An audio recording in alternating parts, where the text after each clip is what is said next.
చందమామ కథ పతనం. కథ చాలా బాగుంది. ఇంత మంచి కథను మనకు అందించిన రచయిత్రి లక్ష్మీ గాయత్రి గారికి ధన్యవాదాలు. కథ పూర్తిగా వినడానికి ప్రయత్నించండి. ఆరావళి పర్వత ప్రాంతంలో కృష్ణచంద్రుడు అనే పండితుడు గురుకులం ఒకటి నడుపుతున్నాడు. ఆయన చక్కని బోధకుడిగా దేశవ్యాప్తంగా పేరుగాంచాడు. చాలా ఉదార హృదయుడు. ఆయన దగ్గర శిష్యరికం చేయటానికి ఇరుగు పొరుగు దేశాల నుంచి కూడా విద్యార్థులు వస్తుండేవారు.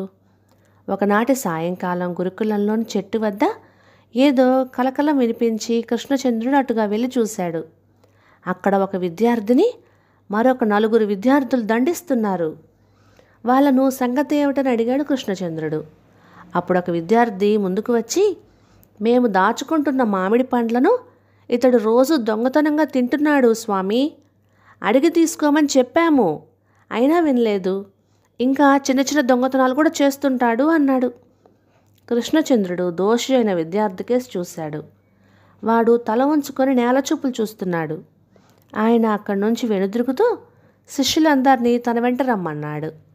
అందరూ వచ్చి పాఠశాలలో కూర్చున్న తర్వాత కృష్ణచంద్రుడు ఇలా చెప్పసాగాడు. ప్రకృతిలో అతి చంచలమైనది నీరు.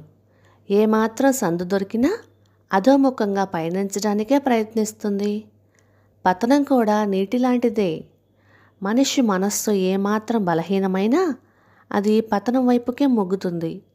ఒకసారి ప్రారంభమైన పతనం సర్వనాశనానికి దారితీయడానికి ఎంతో సమయం పట్టదు. అందుకు ఉదాహరణగా మీకు శ్యాముడనే కుర్రవాడి వృత్తాంతం చెబుతాను.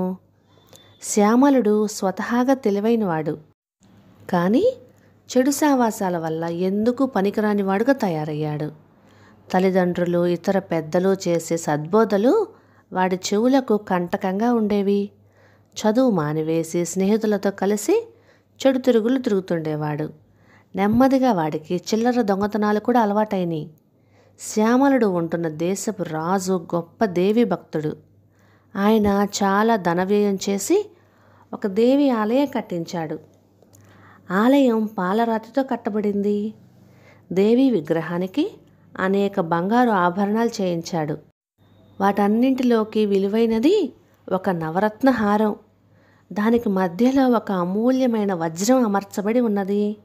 అది కోట్ల విలువ చేయడమే కాక అది ఉన్న చోట సకల శుభాలు కలుగుతాయని చెప్పుకునేవారు.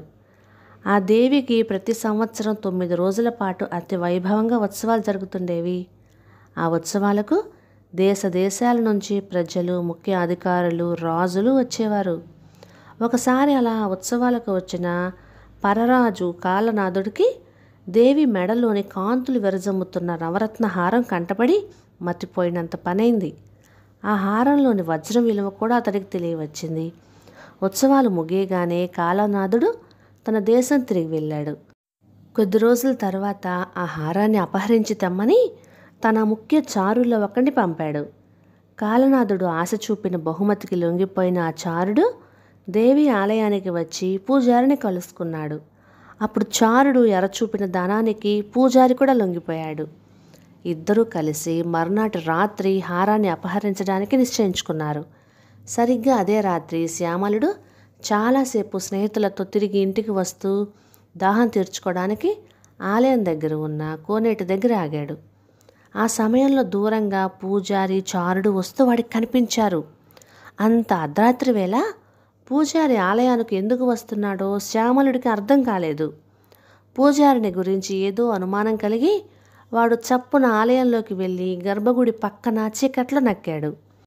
కొద్దిసేపు తర్వాత పూజారి ఒక్కడే అక్కడికి వచ్చి గర్భగుడి తాళం తీసి లోపలికి వెళ్ళాడు.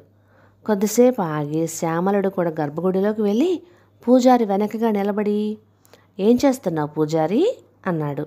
ఊహించని ఈ సంఘటనకు పూజారి బిత్తరపోయాడు. భయంతో వణుకుతూ అతడి చేతుల్లో నుంచి హారం కింద పడింది. శ్యామలుడు హారం తీస్తూ, భయపడకు, హారం అమ్మేయాలని చూస్తున్నావా? నీ వెంట వచ్చిన అతను ఎవరు అని అడిగాడు. పూజారి నెమ్మదిగా తేరుకొని వివరాలు చెప్పాడు. శ్యామలుడు హారాన్ని పరీక్షగా చూస్తూ, ఎవరో పరదేశస్థుడికి దీన్ని అప్పచెప్పి కాస్త ధనం పుచ్చుకునే బదులు మనమే దీన్ని ఉపయోగించుకుంటే బాగుంటుంది కదా అన్నాడు. అందుకు పూజారి సంతోషంగా ఒప్పుకున్నాడు.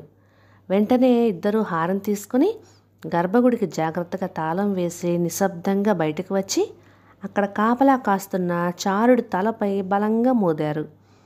వాడు నోట మాట కూడా లేకుండా అక్కడే కుప్పగూలిపోగానే తాళం చెవులు వాడి పక్కనే పడేసి పూజారి శ్యామలుడు ఊరి పొలిమేరలకేసి వేగంగా బయలుదేరారు. ఊరి పొలిమేర దాటగానే ఇద్దరి మనస్సుల్లోనూ ఆ హారాన్ని పూర్తిగా తమ సొంతం చేసుకోవాలి అన్న ఆలోచన కలిగింది. మర్నాటి మధ్యాహ్నానికి వాళ్ళిద్దరూ ఒక అడవి చేరుకొని తాము దారిలో సత్రం నుంచి తెచ్చుకున్న భోజనాలు చేశారు. అయితే ఒకరికి తెలియకుండా ఒకరు భోజనాలలో విషం కలపడం వల్ల ఇద్దరూ మరణించారు అని కథ పూర్తి చేశాడు కృష్ణచంద్రుడు. తర్వాత ఆయన శిష్యులతో, శ్యామలుడు పూజారి ఇద్దరూ మొదట్లో అంత ప్రమాదకారులైన వ్యక్తులు కాదు. అయితే వారిలో అనుమాత్రంగా ప్రారంభమైన పతనం 2 రోజుల్లో సర్వనాశనానికి దారితీసింది అన్నాడు. శిష్యులంతా మౌనంగా అక్కడి నుంచి లేచారు.